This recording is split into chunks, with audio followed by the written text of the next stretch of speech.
Hey everyone, welcome back. In today's tutorial, I'll show you how to start a Zoom call. Let's get started. First, open the Zoom desktop app on your computer and sign in with your account. On the home screen, you'll see a few options.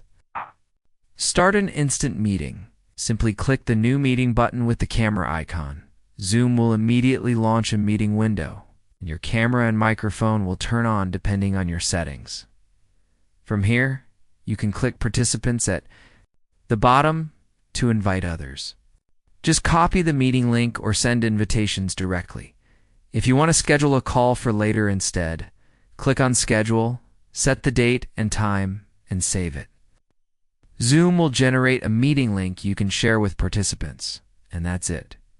You've successfully started a Zoom call. Thanks for watching, and I'll see you in the next tutorial.